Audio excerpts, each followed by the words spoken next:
Di sebuah desa kecil bernama Desa Karangmulia yang dikelilingi hutan lebat dan perbukitan hijau, tinggallah seorang petani sederhana bernama Pak Sabto. Lelaki berusia hampir 50 tahun itu dikenal ramah dan rendah hati. Setiap hari, dengan caping lusuh di kepala dan sarung melilit pinggang, ia menggarap ladang kecil peninggalan orang tuanya. Ladang itu tak seberapa luas, hanya sebidang tanah setengah hektar di pinggiran hutan yang rimbun. Matahari pagi baru saja naik, menebarkan sinar hangat di sela pepohonan. Kabut tipis masih menggantung di atas tanah basah. Pak Sabto memanggul cangkulnya, berjalan pelan menyusuri jalan setapak berlumut menuju ladangnya. Rencananya, hari itu ia hendak membersihkan lahan untuk menanam jagung, tanaman yang tahan banting dan cukup menjanjikan hasil. Ketika sampai di ladang, ia mendesah panjang. Rumput liar menjulang setinggi pinggang dan batang-batang pohon kecil tumbuh liar. Ia menghela napas, lalu mulai bekerja. Suara cangkul menancap dan mengangkat tanah berpadu dengan kicau burung dari kejauhan. Waktu merayap perlahan. Matahari mulai meninggi, membuat peluh mengucur deras di dahi Pak Sabto. Ia memutuskan beristirahat sejenak di bawah pohon aren besar di tepi ladang. Dari dalam rantang kaleng, ia mengeluarkan bekal sederhana, nasi putih, tempe goreng, dan sambal terasi. Sambil mengunyah, matanya mengamati sekeliling. Angin sepoi menggerakkan pucuk-pucuk daun. Suasana hutan pagi itu terasa damai, bahkan sedikit meninabobokan. Namun, di sela ketenangan itu, telinga Pak Sabto menangkap sesuatu yang tak biasa. Suara langkah kecil, tergesa-gesa, di antara semak-semak. Pak Sabto berhenti mengunyah. Ia menajamkan pendengaran. Langkah itu mendekat, lalu muncullah seorang anak kecil, kira-kira berusia 5 atau 6 tahun. Rambutnya hitam lebat, wajahnya bulat, dengan mata besar yang menatap bingung ke arah Pak Sabto. Ia memakai baju lusuh berwarna krem, tanpa alas kaki, dan kedua tangannya memeluk erat sebuah boneka kain usang. Pak Sabto tersentak kaget. Ia cepat-cepat bangkit, menyimpan rantangnya ke dalam tas anyaman. Anak sekecil itu sendirian di tengah hutan. Nak, kamu siapa? Dari mana?"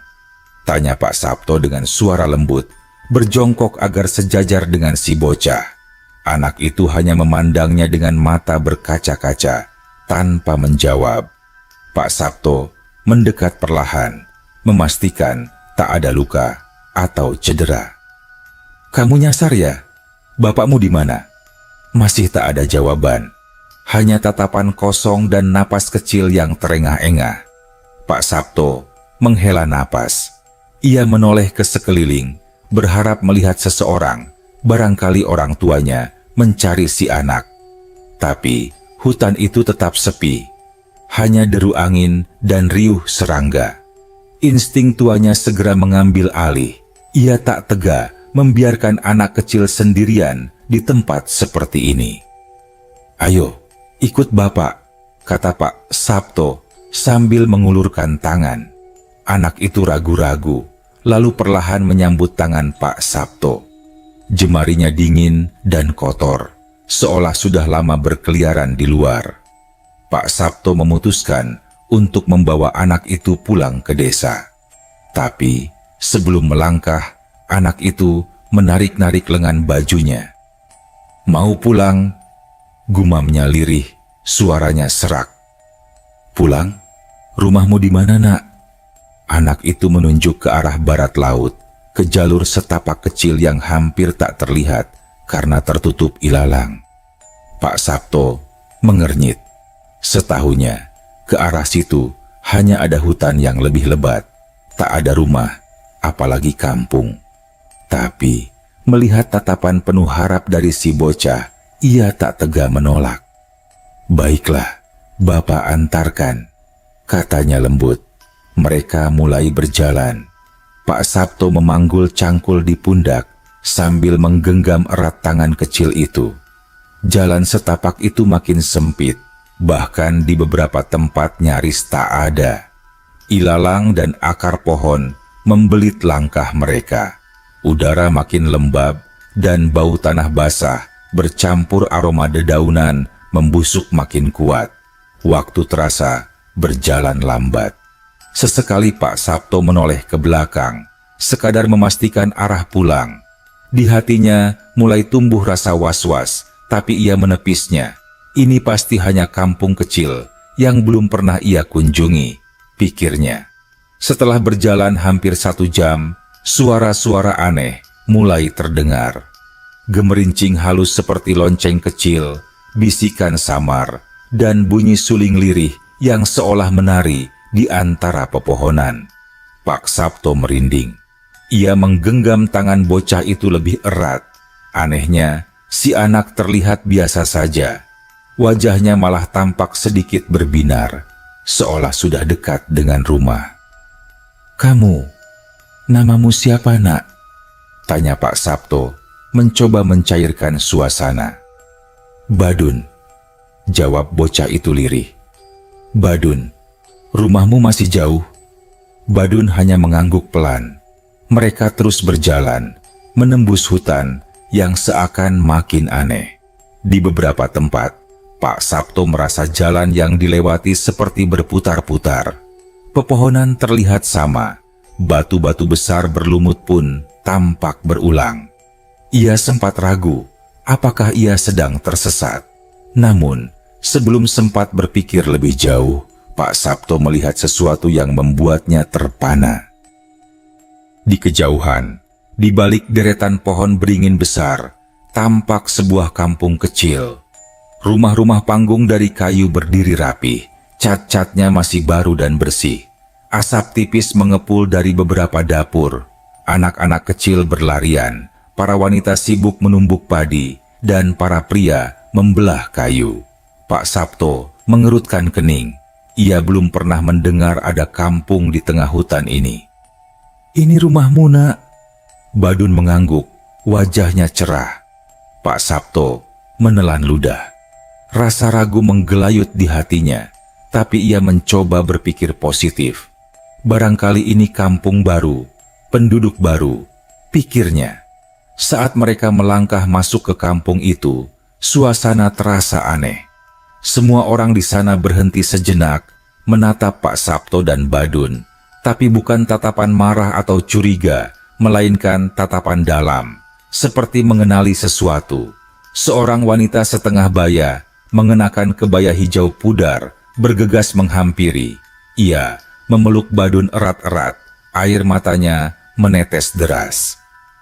"Terima kasih, Pak, sudah mengantarkan anak kami pulang," katanya lirih, dengan logat yang agak aneh, seperti bahasa daerah yang telah lama tenggelam. Pak Sabto mengangguk kikuk, tidak tahu harus berkata apa. "Masuklah sebentar, Pak. Istirahat dulu.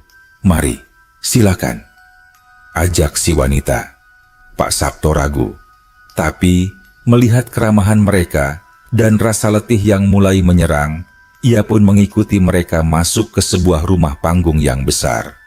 Pak Sabto menginjakan kakinya ke lantai kayu rumah panggung itu, yang memancarkan aroma kayu basah dan tanah. Ia duduk di tikar pandan yang digelar di ruang tamu. Di sekelilingnya, dinding rumah dipenuhi hiasan-hiasan anyaman dan ukiran sederhana. Sinar matahari hanya masuk dari celah-celah kecil di jendela kayu, membuat suasana di dalam rumah terasa remang, tapi hangat. Seorang lelaki tua berwajah teduh muncul dari balik bilik, mengenakan baju lurik dan ikat kepala. Ia menghampiri Pak Sabto sambil tersenyum ramah. "Selamat datang, Pak. Saya Pak Karsa, kepala kampung ini," katanya sembari menjabat tangan Pak Sabto dengan erat. Pak Sabto membalas jabatannya, agak canggung. "Saya Sabto, Pak, dari Karangsari. Tadi saya ketemu anak ini di ladang saya. Dia tersesat." Pak Karsa mengangguk-angguk pelan. Tatapannya dalam, seolah memahami lebih banyak dari yang dikatakan. "Kalau bukan karena kebaikan hati Bapak, mungkin anak kami belum tentu bisa kembali," katanya penuh rasa terima kasih. Tak lama, wanita yang tadi memeluk Badun datang membawa nampan berisi minuman dalam cangkir tanah liat dan beberapa potong singkong rebus. "Minumlah Pak Sabto, ini rezeki kami seadanya," katanya sambil meletakkan nampan di hadapan Pak Sabto. Pak Sabto tersenyum sopan, mengangguk, lalu mengambil secangkir air hangat itu. Aromanya wangi, seperti campuran rempah dan daun hutan yang tak pernah ia kenal sebelumnya. Ia menyesap perlahan, merasakan hangat yang aneh merayap di tenggorokannya. "Maaf, Pak Karsa," kata Pak Sabto ragu-ragu. "Saya baru pertama kali tahu ada kampung di tengah hutan ini." Pak Karsa tertawa kecil, suaranya berat namun menenangkan.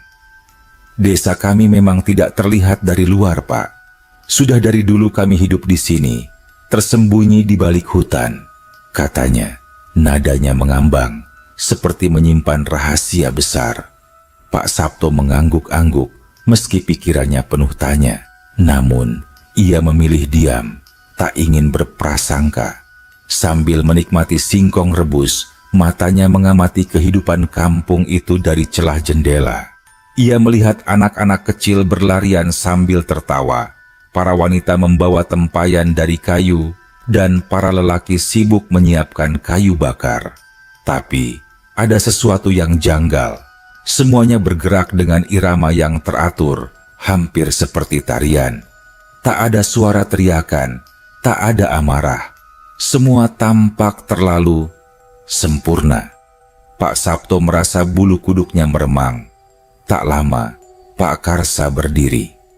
"Pak Sabto, kami ingin mengucapkan terima kasih atas kebaikan panjenengan. Kami tidak punya banyak, tapi kami ingin memberi sesuatu sebagai tanda balas budi." Pak Sabto tersenyum sungkan. "Aduh Pak, tidak usah repot-repot. Saya ikhlas kok, nolong anak Bapak," katanya cepat.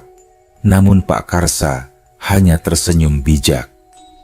"Anggap saja, ini rezeki dari alam, Pak Sabto," katanya.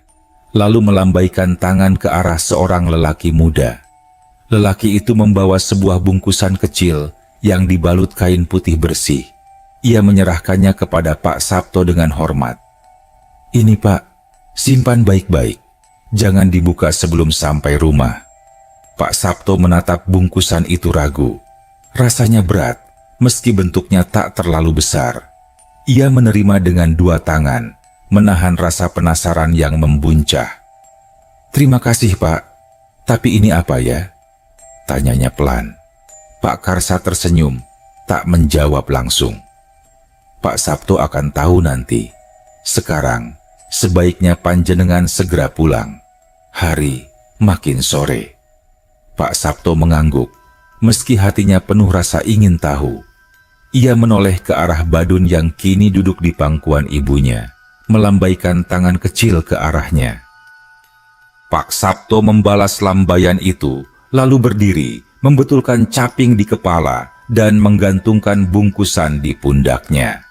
Pak Karsa dan beberapa warga lainnya mengantar sampai ke batas kampung.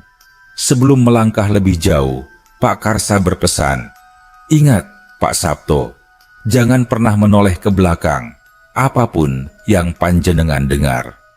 Pak Sabto menelan ludah, merasakan hawa dingin menusuk di punggungnya.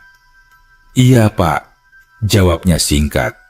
Ia mulai melangkah meninggalkan kampung itu, kembali menyusuri jalan setapak di antara pohon-pohon besar. Suasana hutan terasa berbeda. Angin berdesir lembut di telinga, membawa bisikan samar yang kadang menyerupai suara anak kecil memanggil namanya. "Pak Sabto." Pak Sabto mempercepat langkah, menahan keinginan kuat untuk menoleh. ia teringat pesan Pak Karsa. "Pak Sabto." Suara itu makin jelas, seperti tepat di belakang telinganya. Keringat dingin membasahi pelipisnya. Ia meremas erat bungkusan di pundaknya, berusaha fokus pada jalan di depan. Langkah kakinya terasa berat, seperti menginjak lumpur meski tanahnya kering. Setiap bayangan pohon terasa hidup, mengawasi setiap gerakannya. Akhirnya, setelah entah berapa lama, ia melihat sinar terang di kejauhan, batas ladangnya. Pak Sabto hampir berlari kecil. Begitu sampai di ladangnya, ia terduduk di tanah, mengatur napasnya yang memburu. Sekitar ladang tampak seperti biasa. Sunyi, hanya ada kicau burung dan desir angin. Ia menoleh ke belakang. Hutan di belakangnya tampak biasa saja, tanpa jejak kampung yang tadi ia lihat. Sejenak ia bertanya-tanya, apakah semua itu hanya mimpi? Tapi, keberadaan bungkusan di pundaknya membuktikan sebaliknya. Dengan tangan gemetar, ia membuka kain pembungkus perlahan. Di dalamnya, ia menemukan sebuah kantong kecil yang berat. Ketika ia membuka kantong itu, ia terbelalak. Di dalamnya, penuh dengan biji-biji kecil berkilauan, seperti emas mentah yang belum dilebur. Pak Sabto menatap tak percaya. Ia mengucek matanya, mencoba memastikan bahwa ia tidak berhalusinasi. Tapi, biji-biji emas itu tetap ada. Perlahan, rasa takut dan kagum bercampur aduk di dalam hatinya. Apa sebenarnya tempat yang tadi ia kunjungi? Siapa mereka?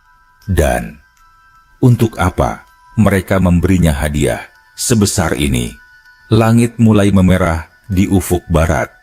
Pak Sabto mengemas bungkusan itu dengan hati-hati, lalu bergegas pulang ke rumahnya di ujung desa Karangmulia dengan sejuta pertanyaan yang belum terjawab. Malam itu, setelah sampai di rumah sederhananya di pinggir desa Karangmulia, Pak Sabto mengunci pintu dan menyalakan lampu minyak. Rumahnya kecil, hanya terdiri dari 2 ruangan. Ruang tamu yang juga berfungsi sebagai dapur kecil, dan 1 kamar tidur dengan ranjang bambu. Pak Sabto duduk termenung di lantai. Bungkusan kecil berisi biji emas itu diletakkan di hadapannya. Cahaya lampu berkilauan di permukaannya membuat emas-emas itu tampak semakin nyata. Ia menghela napas panjang. Apa aku harus melaporkan ini ke kepala desa? Pikirnya bimbang. Tapi, lalu ia teringat pesan Pak Karsa yang samar, bahwa ini adalah rezeki dari alam. Ia menggenggam segenggam biji emas itu, merasakan betapa berat dan dinginnya benda itu di telapak tangannya. Dengan perasaan campur aduk antara takut dan syukur, ia memutuskan untuk menyimpan bungkusan itu di bawah tumpukan kayu bakar di sudut rumah. Ia belum berani menyentuhnya lebih jauh.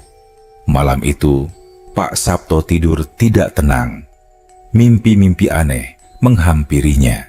Ia berjalan di antara kabut tebal, mendengar suara anak-anak tertawa kecil di balik pepohonan, dan melihat bayangan kampung yang samar di kejauhan. Tiba-tiba, dalam mimpinya, muncul sosok wanita berambut panjang, mengenakan kain putih lusuh, berdiri jauh di antara kabut. Wanita itu menatapnya tanpa ekspresi, lalu mengangkat tangannya, seolah memanggil Pak Sabto untuk mendekat. Pak Sabto ingin berlari, tapi tubuhnya terasa berat, kakinya seolah menancap di tanah. Ia hanya bisa berdiri mematung, tubuhnya gemetar. Saat wanita itu semakin mendekat, Pak Sabto terbangun dengan teriakan tertahan. Peluh membasahi tubuhnya, nafasnya memburu. Ia memandang sekeliling. Rumahnya sunyi, hanya suara jangkrik malam dari luar yang terdengar. Astagfirullah, gumamnya pelan sambil menyeka keringat di dahinya. Ia bangkit dari tempat tidur, memeriksa bungkusan di sudut rumah. Masih ada di sana, utuh. Namun, ada sesuatu yang lain. Saat ia keluar rumah untuk mengambil air, Ia melihat tanah kosong di belakang rumahnya. Tanah yang dulunya tandus dan penuh semak, tiba-tiba seperti berubah. Di bawah sinar rembulan yang redup, Pak Sabto melihat hamparan tanah itu kini bersih, seperti telah dicangkul dan siap ditanami. Bahkan, beberapa tunas kecil tampak mencuat dari tanah, hijau dan segar. Pak Sabto mengernyit. Ia yakin, sore tadi tanah itu masih liar dan tak terurus. "Siapa yang kerja?" gumamnya. "Apa ada orang lewat?" Tapi pikirannya kembali ke kejadian siang tadi. Kampung aneh itu, anak kecil, hadiah emas. Sebuah rasa gentar muncul dalam hatinya, tapi juga rasa syukur yang dalam. Pagi harinya, Pak Sabto memutuskan untuk mencoba menanam jagung di ladang yang telah ia garap sebelumnya. Ia bekerja dari pagi sampai siang, sambil sesekali menengok ke arah hutan, seakan mengantisipasi sesuatu. Namun, yang terjadi membuatnya nyaris tak percaya. Dalam 3 hari saja, tunas jagungnya tumbuh cepat, jauh lebih cepat dari biasanya. Daunnya hijau pekat, batangnya tebal, dan sehat. Dalam seminggu, tanaman-tanaman itu sudah hampir sepinggang orang dewasa. Warga desa yang melintas pun mulai memperhatikan. "Wah, Sabto, ladangmu kok cepat banget tumbuhnya toh?" tanya Pak Darto, tetangga sebelah rumah, heran. Pak Sabto hanya tersenyum kecut, bingung harus memberi jawaban apa. Mungkin tanahnya lagi subur saja, Pak," kilahnya singkat. Namun, dalam hatinya, ia tahu itu bukan hal biasa. Bersamaan dengan perubahan itu, rezekinya pun perlahan membaik. Ia mulai panen lebih awal dari petani lain. Hasil panennya bagus, harganya tinggi. Bahkan, beberapa orang dari desa sebelah mulai datang untuk membeli bibit darinya.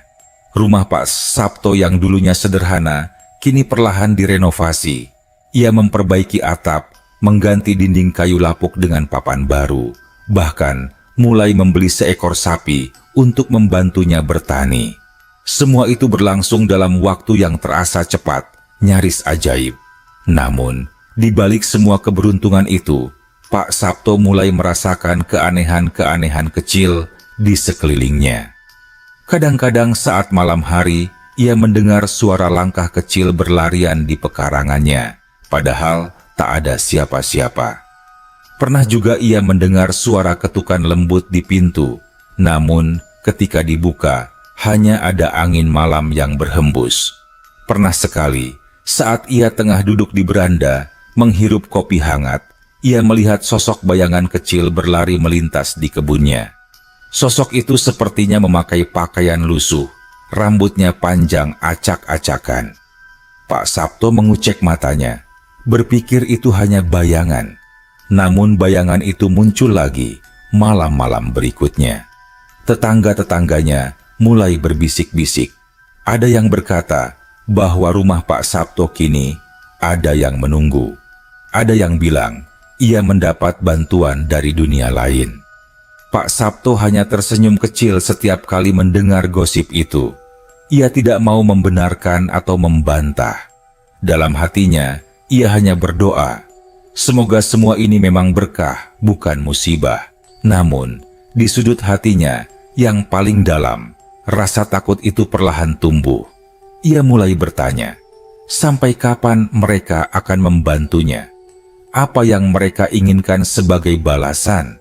Malam-malam Pak Sabto semakin dipenuhi kegelisahan. Pagi itu, langit tampak mendung. Angin dari arah hutan bertiup lebih dingin dari biasanya, membuat bulu kuduk Pak Sabto meremang tanpa sebab. Saat ia tengah memberi makan sapinya di kandang belakang, seorang lelaki tua berjalan perlahan dari arah jalan tanah desa. Langkahnya lambat, mengenakan caping lebar, dan membawa tongkat kayu. Pakaiannya lusuh, tapi ada sesuatu dari caranya berjalan, tenang, penuh wibawa, yang membuat Pak Sabto memperhatikannya. Lelaki itu berhenti di depan pagar bambu rumah Pak Sabto. "Assalamualaikum Sabto," sapa si kakek dengan suara serak namun bersahabat. Pak Sabto buru-buru meletakkan ember pakan dan menghampiri. "Waalaikumsalam, Pak. Monggo, masuk. Mau ada keperluan apa?" tanyanya sopan sambil membuka pagar. Kakek itu hanya tersenyum tipis dan melangkah masuk tanpa banyak basa-basi. Mereka duduk di beranda sederhana. Pak Sabto menuangkan teh hangat dari kendi, menawarkan dengan tangan bergetar samar. Entah kenapa, ia merasa gugup. Kakek itu menatapnya lama sebelum berbicara. "Aku ini orang lama, Sabto. Aku tahu semua sudut hutan ini, bahkan yang tak bisa dilihat oleh orang biasa," katanya pelan. Pak Sabto hanya mengangguk kecil, mendengarkan. "Aku dengar kau bertemu seorang anak kecil di ladangmu ya?" lanjut si kakek. Pak Sabto tercekat. Ia tidak pernah cerita pada siapa-siapa tentang kejadian itu, bahkan pada tetangga terdekat. "Tenang," kata si kakek, seakan mengerti ketakutan Pak Sabto. "Aku tahu, bukan dari manusia." Pak Sabto menggenggam lututnya erat. "Iya, Pak. Saya nemu anak kecil nyasar. Saya antar pulang.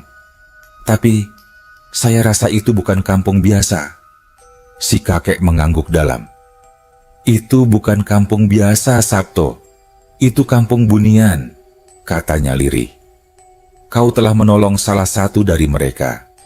Pak Sabto menelan ludah, merasakan dadanya makin berat. "Bunian itu bangsa yang hidup berdampingan dengan kita. Mereka tidak jahat, asal kita tidak mengganggu," lanjut si kakek. "Dan kau telah membantu mereka. Sebagai balasan, mereka memberimu rezeki." Pak Sabto memandang bungkusan kecil berisi biji emas yang masih ia simpan rapi di bawah tumpukan kayu. "Tapi ingat, Sabto, rezeki dari alam gaib itu tidak tanpa syarat," kata kakek itu menatap tajam. "Mereka tidak meminta tumbal, tapi mereka meminta balas budi secara halus." Pak Sabto bergidik. "Apa yang harus saya lakukan, Pak?" tanyanya setengah berbisik. Kakek itu menatap jauh ke arah hutan, matanya menerawang. "Kalau kau ingin terus mendapatkan berkah itu, kau harus menjaga apa yang sudah diberikan. Rawat ladangmu dengan tulus, jangan tamak. Dan," kakek itu menunduk sedikit, "setiap malam Jumat Kliwon, letakkan sedikit hasil panenmu di tepi hutan, sebagai wujud syukur." Pak Sabto mengangguk perlahan. Baginya, syarat itu terasa ringan dibandingkan rezeki melimpah yang ia terima. Sebelum pergi, si kakek sempat berpesan lagi.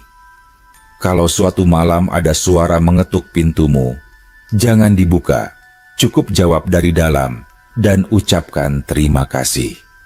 Lalu kakek itu berjalan pergi, meninggalkan Pak Sabto yang masih terduduk dengan pikiran berkecamuk. Hari-hari berlalu. Pak Sabto mematuhi semua nasihat kakek itu. Ia merawat ladangnya dengan lebih tekun, tidak pernah rakus. Hasil panennya makin subur, bahkan kini banyak pedagang dari kota kecil di seberang hutan datang membeli langsung. Setiap malam Jumat Kliwon, ia membawa sekeranjang jagung muda atau padi ke tepi hutan. Ia meletakkannya di bawah pohon beringin besar, membungkuk hormat, lalu pulang tanpa menoleh. Semua berjalan lancar. Setelah meletakkan hasil panennya di tepi hutan, Pak Sabto kembali ke rumah. Ia makan malam sederhana, minum teh hangat, lalu berdoa sebelum tidur. Sekitar tengah malam, di saat hening paling dalam, terdengar suara ketukan di pintu depan. Pak Sabto terbangun seketika. Suara itu tidak keras, tapi ritmenya lambat dan dalam, seperti ketukan tangan kecil Ingat pesan si kakek, Pak Sabto tidak berani membuka pintu. Ia duduk di tepi ranjang, menenangkan detak jantungnya yang berdegup kencang. Dengan suara serak, ia berkata, "Terima kasih atas semua kebaikan. Saya bersyukur." Ketukan itu berhenti. Pak Sabto duduk diam, mematung di dalam gelap. Setelah beberapa saat, ia mendengar suara kecil, seperti tawa anak-anak di kejauhan. Lalu, semuanya kembali sunyi. Esok paginya, saat Pak Sabto keluar rumah, ia menemukan sesuatu di depan pintunya. Sebuah kendi tanah liat kecil berisi beras putih yang harum semerbak, jauh lebih harum dari beras biasa. Ada juga setangkai daun berwarna keemasan, mengkilap di bawah sinar matahari pagi. Pak Sabto membawa kendi itu masuk, membungkuk hormat di ambang pintu, lalu menyimpannya baik-baik. Sejak hari itu, rezeki Pak Sabto semakin membaik. Bukan hanya ladangnya yang subur, tapi hewan ternaknya pun beranak pinak dengan cepat. Namanya mulai dikenal di desa-desa sekitar. Banyak yang datang belajar bertani padanya, mengagumi keberhasilan yang tampak begitu alami. Padahal semua bermula dari satu pertemuan aneh di tengah hutan. Namun, Pak Sabto tetap rendah hati. Ia selalu mengingat asal-usul rezekinya, menjaga sikap, dan tidak pernah lupa berterima kasih saat mendengar ketukan di malam hari. Namun, di balik semua itu, satu pertanyaan tetap menghantui pikirannya. Apakah ia benar-benar bebas, atau sebenarnya ia kini terikat oleh dunia yang tak terlihat? Beberapa bulan berlalu sejak kejadian malam itu. Pak Sabto kini menjadi sosok yang dipandang di desa Karangmulya. Banyak yang datang meminta nasihat soal bertani, beternak, bahkan ada beberapa warga yang minta air dari sumur Pak Sabto karena katanya air itu membawa keberuntungan. Namun, jauh di lubuk hatinya, Pak Sabto merasa ada sesuatu yang berubah di sekitarnya. Sesekali, saat bekerja di ladang, ia merasa seperti diawasi. Suasana ladang yang dulunya hangat kini sering terasa dingin mendadak, walaupun matahari bersinar terik. Suatu sore, saat Pak Sabto mencangkul, ia mendengar suara tawa anak-anak di balik semak. Tawa kecil, mirip suara badun dulu. Tapi, ketika ia menoleh, tidak ada apa-apa di sana. Hanya ilalang yang bergoyang pelan, ditiup angin yang tiba-tiba menjadi dingin. Pak Sabto mencoba mengabaikannya. Ia berusaha berpikir positif. Mungkin cuma angin, gumamnya. Namun, malam harinya, kejadian aneh kembali terjadi. Saat ia hendak tidur, lampu minyak di ruang tengah tiba-tiba padam sendiri. Padahal tidak ada angin, semua jendela tertutup rapat. Pak Sabto menyalakan kembali lampu itu, berdoa dalam hati. Baru saja ia hendak memejamkan mata, terdengar suara berlari kecil di teras rumah. Seperti langkah kaki anak-anak, riang namun juga aneh. Karena tidak semestinya ada anak kecil berlarian malam-malam begini.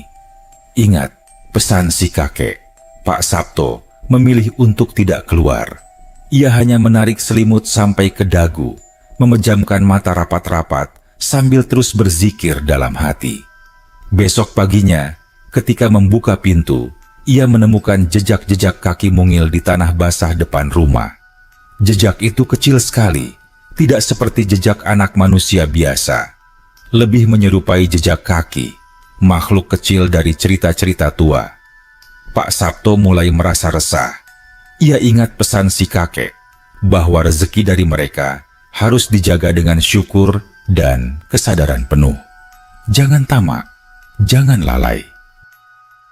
Namun, tanpa ia sadari, makin hari tamu-tamu dari desa tetangga datang membawa banyak hadiah, karung beras, alat pertanian, bahkan ada yang menawarkan tanah tambahan untuk dikelola.